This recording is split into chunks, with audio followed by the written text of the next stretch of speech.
Corona మిగిల్చిన గాయాలింకా మానలేదు. అప్పుడే మరో మృత్యు ఘంటిక ప్రపంచాన్ని వణికిస్తోంది. ఒకవైపు కోవిడ్ తాలూకు భయాలు తొలగకముందే పుండు మీద కారం చల్లినట్టుగా ఎబోలా వైరస్ రూపంలో మరో పెనుముప్పు పంజా విసురుతోంది. ఆఫ్రికా అడవుల్లో పుట్టిన ఈ మహమ్మారి ఇప్పుడు గ్లోబల్ హెల్త్ ఎమర్జెన్సీగా ఎలా మారింది? ఎక్కడో కాంగోలో మొదలైన టెన్షన్ మన భాగ్యనగరంలోకి ఎందుకు ఎంట్రీ ఇచ్చింది? ఇంటర్నేషనల్ ఎయిర్పోర్ట్లో దిగిన ఆ ఇద్దరు అనుమానితులు ఎవరు? గాంధీ ఆసుపత్రిలో ఎమర్జెన్సీ వార్డులు ఎందుకు రెడీ అయ్యాయి? అసలు ఎబోలా ముప్పు నుంచి మనల్ని మనం ఎలా కాపాడుకోవాలి? చూద్దాం ఈ స్టోరీలో.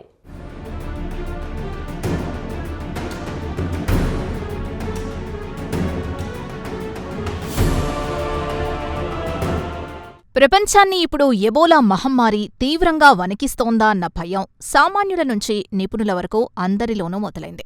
ఒకవైపు కరోనా మిగిల్చిన గాయాలు ఇంకా పూర్తిగా మానకముందే మరో ప్రాణాంతక వైరస్ ప్రపంచ దేశాల వైపు పంజా విసురుతోందన్న వార్తలు తీవ్ర ఆందోళన రేకెత్తిస్తున్నాయి. ఇది కేవలం ఒక ఆఫ్రికా ఖండానికే పరిమితమైన ఒక లోకల్ సమస్యగా ఇక ఏమాత్రం చూడలేం. గ్లోబలైజేషన్ నేపథ్యంలో ప్రపంచంలో ఏ మూల కొత్త వైరస్ పుట్టినా అది గ్లోబల్ వైడ్గా వ్యాపించడానికి ఎంతో సమయం పట్టదన్న విషయం మనందరికీ స్పష్టంగా అర్థమవుతుంది. ఈ క్రమంలో అసలు ఎబోలా ముప్పు ఏ స్థాయిలో పొంచుంది? ఇది భవిష్యత్తులో గ్లోబల్ క్రైసిస్గా మారుతుందా అన్నది ఇప్పుడు అతిపెద్ద చర్చనీయాంశం. ఈ ముప్పు తీవ్రత నిజంగానే ఆందోళనకరం.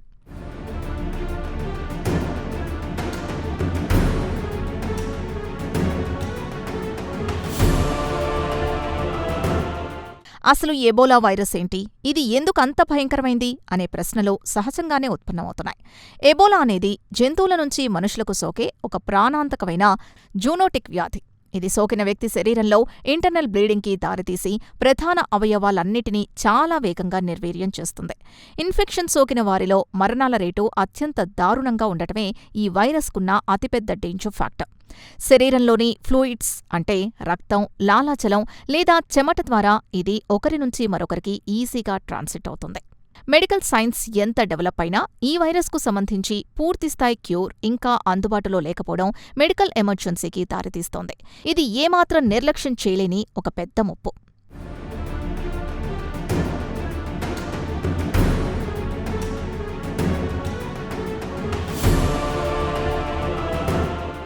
ఇక అందరి మదిలో మెదిలే అతిపెద్ద ప్రశ్న ఎబోలా వైరస్ కరోనా కంటే ప్రమాదకరమా అన్నది.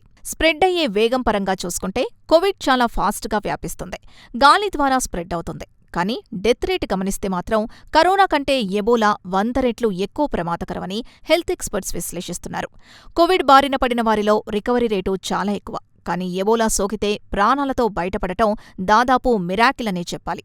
కరోనా ఒక రెస్పిరేటరీ ఇష్యూ అయితే ఎబోలా ఏకంగా శరీరంలోని వ్యవస్థలన్నిటినీ కొలాప్స్ చేస్తుంది. అందుకే ఈ వైరస్ పేరు వింటేనే అగ్రరాజ్యాలు సైతం అలర్ట్ అవుతున్నాయి. ప్రాణనష్టం కోణంలో చూస్తే ఇది కరోనా కంటే అత్యంత వినాశకరమైన మహమ్మారి.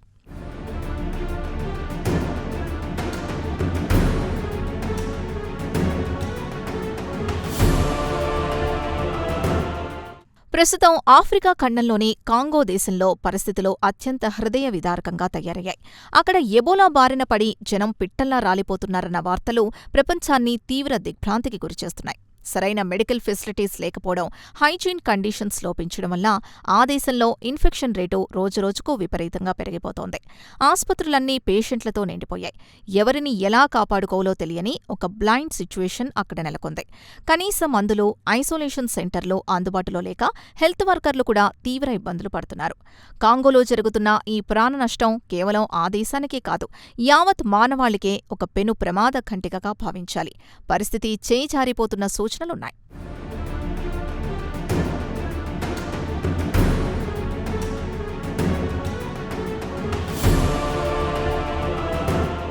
ఈ భయానక పరిస్థితుల దృష్ట్యా ప్రపంచ ఆరోగ్య సంస్థ WHO కూడా వెంటనే రంగంలోకి దిగింది. వరల్డ్ వైడ్గా ఒక హెల్త్ ఎమర్జెన్సీని అధికారికంగా ప్రకటించింది. దీని అర్థం పరిస్థితి సాధారణ నియంత్రణ స్థాయిని దాటిపోయిందని మనకు స్పష్టంగా సంకేతాలిస్తోంది. ముఖ్యంగా కాంగో పొరుగున ఉన్న ఆఫ్రికా దేశాలు ఇప్పుడు పూర్తిగా డేంజర్ జోన్లో ఉన్నాయా అన్న అనుమానాలు బలపడుతున్నాయి. బోర్డర్ కంట్రోల్స్ సరిగ్గా లేకపోవడం వల్ల ఆఫ్రికాలోని ఇతర దేశాలకు ఈ వైరస్ చాలా వేగంగా స్ప్రెడ్ అయ్యే రిస్క్ ఉంది. WHO అలర్ట్తో ఇంటర్నేషనల్ కమ్యూనిటీ అంతా అప్రమత్తమై ఆఫ్రికా దేశాలకు అవసరమైన ఫండ్స్, మెడికల్ సపోర్ట్ అందించాల్సిన అత్యవసర పరిస్థితి ఇప్పుడు ఎంతైనా ఉంది. నిర్లక్ష్యానికి ఇక్కడ ఏమాత్రం తావులేదు.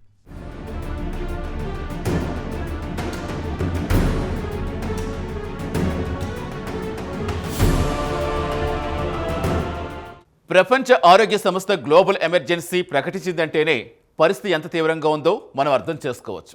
ఆఫ్రికాలో ఆసుపత్రులన్నీ నిండిపోతున్నాయి, జనం పిట్టల్లా రాలిపోతున్నారు.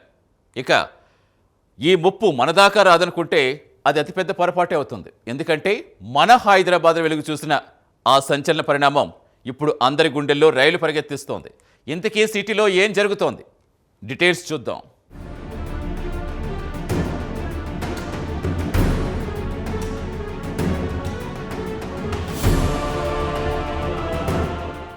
ఇలాంటి గ్లోబల్ టెన్షన్ నడుమ మన దేశంలో మరీ ముఖ్యంగా మన హైదరాబాదులో వెలుగుచూసిన పరిణామాలు మరింత ఆందోళన పెంచుతున్నాయి.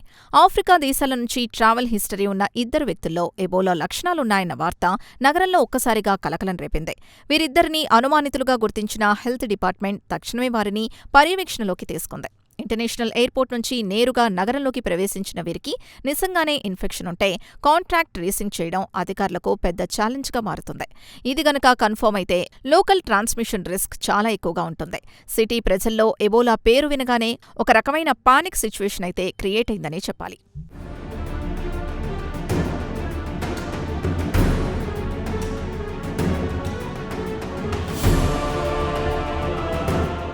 హైదరాబాద్లోని ప్రధాన ప్రభుత్వ ఆసుపత్రైన గాంధీ హాస్పిటల్లో అడ్మినిస్ట్రేషన్ ఈ పరిస్థితిని సీరియస్గా తీసుకుంది. అనుమానితుల కోసం ఇప్పటికే గాంధీ ఆసుపత్రిలో ప్రత్యేక ఐసోలేషన్ వార్డుల్ని అత్యవసరంగా ఏర్పాటు చేశారు. ఈ స్పెషల్ వార్డుల్లో హై అండ్ మెడికల్ ఎక్విప్మెంట్తో పాటు డెడికేటెడ్ నర్సింగ్ స్టాఫ్, డాక్టర్ల బృందాన్ని అందుబాటులో ఉంచారు. వైరస్ శాంపిల్స్ని పూణేలోని national institute of virology testing కోసం పంపించారు. అక్కడి నుంచి వచ్చే రిపోర్ట్స్ ఆధారంగా తదుపరి యాక్షన్ ప్లాన్ డిసైడ్ అవుతుంది. కరోనా సమయంలో గాంధీ ఆసుపత్రి అందించిన సేవలు, అనుభవాల దృష్ట్యా ఈ ఇన్ఫ్రాస్ట్రక్చర్ ఇప్పుడు ఎబోలాను డీల్ చేయడానికి కూడా కొంతమేరకు ఆసరాగా నిలుస్తుందని నిపుణులు ఆశిస్తున్నారు.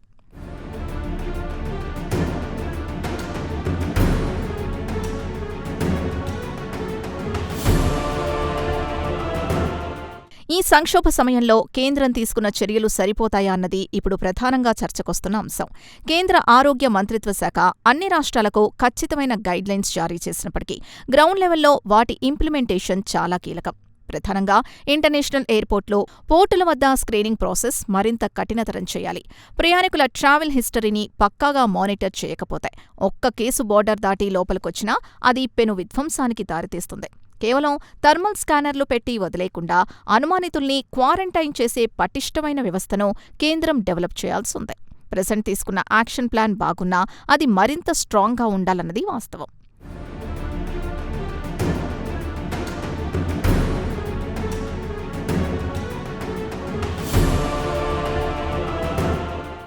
ఇలాంటి మెడికల్ క్రైసిస్ను డీల్ చేసేటప్పుడు ప్రభుత్వం అప్రమత్తతో పాటు హెల్త్ సిస్టమ్ ప్రిపేర్డ్నెస్ ఎంత ఉందనేది నిపుణులు నిశితంగా విశ్లేషిస్తున్నారు. ఏ దేశమైనా సరే మహమ్మారొచ్చాక రియాక్ట్ అవ్వడం కంటే ప్రోయాక్టివ్గా ఉండడమే ఉత్తమం. మన పబ్లిక్ హెల్త్ ఇన్ఫ్రాస్ట్రక్చర్ ఇలాంటి డెడ్లీ వైరస్లను ఒకేసారి ఎదుర్కోగలదా అన్నది ఒక బిగ్ క్వశ్చన్ మార్క్. పల్లెల నుంచి పట్నాల వరకు ఉన్న ఆసుపత్రుల్లో సరైన ఎక్విప్మెంట్, టెస్టింగ్ కిట్స్ ముందుగానే స్టాక్ ఉంచుకోవాలి. అడ్వాన్స్ టెక్నాలజీని ఉపయోగించి డేటా అనాలిసిస్ ద్వారా వైరస్ ఎటువైపు స్ప్రెడ్ అయ్యే ఛాన్స్ ఉందో ముందే అంచనా వేయాలి. మన సిస్టమ్ ఇంకా అప్గ్రేడ్ అవ్వాల్సిన అవసరం చాలా స్పష్టంగా కనిపిస్తోంది.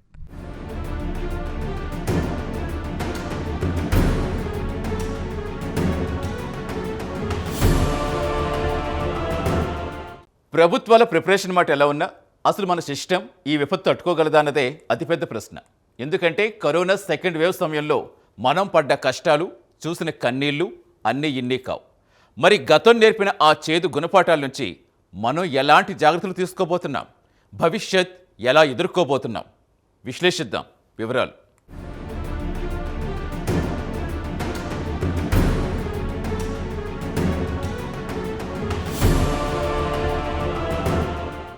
ఇక కరోనా నేర్పిన పాఠాల నుంచి మనం ఎంత నేర్చుకున్నామనేది ఇప్పుడు ప్రాక్టికల్గా ప్రూవ్ చేసుకోవాల్సిన సమయం వచ్చింది. కోవిడ్ ఫస్ట్ వేవ్ సమయంలో మనకు మాస్కులు, పీపీఈ కిట్స్, ఆక్సిజన్ సిలిండర్ల కొరత ఎంత దారుణంగా ఉందో చూశాం. ఆ చేదు అనుభవాలను దృష్టిలో ఉంచుకుని ఇప్పుడు ఎబోలా లాంటి విపత్తును సమర్థవంతంగా ఎదుర్కోవాలి. కరోనా నేర్పిన అతిపెద్ద లెసన్ ఏంటంటే హెల్త్ కేర్ సెక్టార్ మీద ఇన్వెస్ట్మెంట్ ఎప్పుడూ వేస్ట్ కాదు. అలాగే పబ్లిక్లో అవేర్నెస్ తీసుకురావడం, సోషల్ డిస్టెన్సింగ్, పర్సనల్ హైజీన్ వంటి అలవాట్లను మళ్లీ మన డైలీ లైఫ్లో తీసుకురావడం చాలా ముఖ్యం. కోవిడ్ సమయంలో జరిగిన తప్పుల్ని రిపీట్ చేయకుండా ఒక స్ట్రాంగ్ డిఫెన్స్ మెకానిజంను బిల్డ్ చేసుకోవాల్సిన రెస్పాన్సిబిలిటీ అందరిపై ఉంది.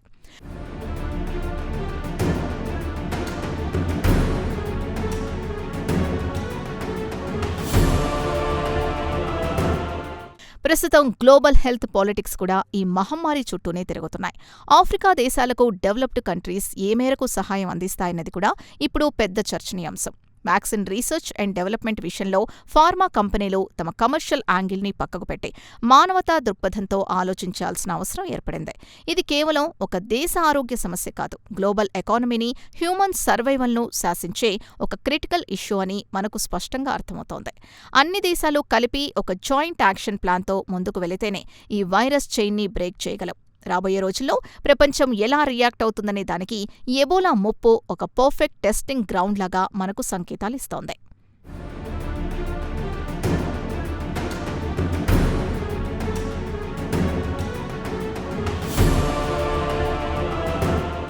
ఈ ఎబోలా ముప్పును చూసి మనం అనవసరంగా భయపడాలా లేక అత్యంత అప్రమత్తంగా ఉండాల్సిందేనా అన్నది ఒక క్లారిటీకి రావాలి. ఖచ్చితంగా పానిక్ అవ్వాల్సిన అవసరం లేదు, కానీ నెగ్లెక్ట్ చేయడానికి మాత్రం వీల్లేదు. ప్రతి పౌరుడు ఈ వైరస్ లక్షణాలపై ప్రాథమిక అవగాహన పెంచుకోవాలి. ప్రభుత్వమిచ్చే గైడ్లైన్స్ను తప్పకుండా ఫాలో అవ్వాలి. ప్రయాణాలు, ముఖ్యంగా ఇంటర్నేషనల్ జర్నీల విషయంలో తగిన జాగ్రత్తలు తీసుకోవాలి. ఏ చిన్న అనుమానం వచ్చినా వెంటనే డాక్టర్ని కన్సల్ట్ చేయడం బెస్ట్. ఎబోలా లాంటి డేంజరస్ వైరస్లు మనకొకటే చెబుతున్నాయి: నేచర్తో మనం ఎంత జాగ్రత్తగా ఉంటే అది మనల్ని అంత సేఫ్గా ఉంచుతుంది. Prevention is better than cure అన్న మాటను గుర్తుంచుకొని ప్రతి ఒక్కరూ పూర్తి అలర్ట్గా ఉందాం.